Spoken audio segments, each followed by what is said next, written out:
A couple years back, I saw a video online for a Kickstarter that wanted to do an open world medieval RPG, but not have the tropes like magic and dragons that were made popular by games like Skyrim. They wanted to make a game that focused on the realism of what it would be like to live in medieval Bohemia, and that game is Kingdom Come Deliverance. And they did not disappoint. Kingdom Come is a huge, ambitious title that focuses on the realism and the immersion of what it would be like to live in medieval Bohemia.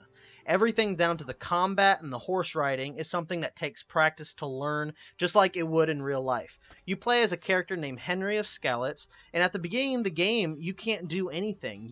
He's not a soldier, he's not a knight, so he doesn't know how to sword fight or to ride a horse or to shoot a bow. It's something that takes practice, and by the end of the game, I didn't feel like I'd gotten better because my sword skill raised from 10 to 12 or whatever. I felt like I was actually getting better at the game because of all of the hours I spent training in the training arena with wooden weapons. It's something that no other game that I can think of does, and you actually feel like you're getting better as by playing the game, not just by grinding experience and levels. Everything from learning how to read because your character does not know how to read to staying on your horse whenever it's riding really fast has to be practiced and learned just like it would be in real life. And I cannot, praise this game enough for doing that. There's also a whole skill tree that you can learn, everything from stealth, so combat's not always the only option, which makes approaching bandit camps possible to do in multiple ways by sneaking into the camp and poisoning people. And just the game is so beautiful. And just walking around the woods and seeing a castle in the distance is just something that is hard to capture in games. I mean, other games do that kind of thing, but this game does it really well, and it feels real.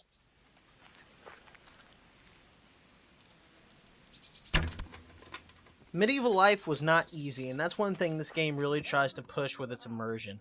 Everything from learning how to shoot a bow so you can hunt animals and skin them and sell their pelts in town is something your character doesn't just know how to do. You have to practice it and learn it. And even the city life in this game is immersive in the sense of you can't walk around at night without a torch or a guard will think you look suspicious and accuse you of crimes. There's also nightlife where you can play dice at the taverns and make money, or even just get into a fist fight with the town drunk, or just hang out and just get drunk with all the city folk after they get off work. Punish me. Even the fast traveling system is something they wanted to push realism with. You have to make sure you've packed enough food and you're not tired. You can be ambushed by bandits on the road or run into people that just need your help. You'll even occasionally run into wandering knights that just want to engage in a friendly duel. I'd like to challenge you to a duel, sir. A little amicable combat. Why not? I could use a little exercise. Excellent. I see you have no fear. Let's get to it, then.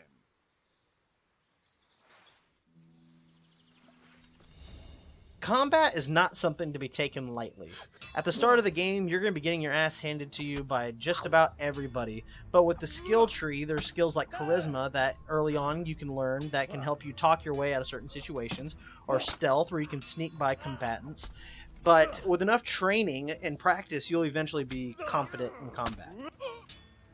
And also a side effect to combat is that your clothes and your armor will get dirty and dented if you don't wash yourself. People will even look at you differently if you look filthy. You've won honorably, sir. And in late game, there's even a few large-scale battles and even a siege battle. Though this game chooses not to glorify them, they are very impressive. And one thing I do find really interesting is that this game has a very in-depth one-on-one swordplay mechanic. But when these armies are clashing, it's not always about skill. People are getting stabbed in the back, stabbed in the side, random arrows are hitting people in the head, and it's just, it makes you wonder if back in the day, if a lot of it was luck, and I bet it was. And at the end of the battle, everyone's just covered in mud and blood, and it's just, that's the thing with this game, the immersion is real. And yes, this game, as you probably see online, does have a few bugs. I did run into one where my character fell off his horse and my horse just died for some reason. But what open world game doesn't have bugs, and they're constantly patching it? But yeah, those are my impressions of Kingdom Come Deliverance. I am constantly impressed by how real the world feels. And yes, the game does have some bugs, but what open world game doesn't? It's kind of a shame because I feel like these bugs are becoming the game's identity to a lot of negative people that played the game early on. But the game is constantly getting patched and they're adding new stuff. They actually just added a DLC where you can rebuild an entire town and then build a house, and I can't wait to dive into that. But yeah, those are my impressions. I think the game is fantastic, and I can't wait to see what Warhorse Studios does with this game, and I'm excited for their next title as well. But yeah, if you like the video, and I'll catch you guys on the next one. Oh, remember that ugly mug? What a piece of luck. Now I cannot... I'm... Made him look like a bitch! Oh, man.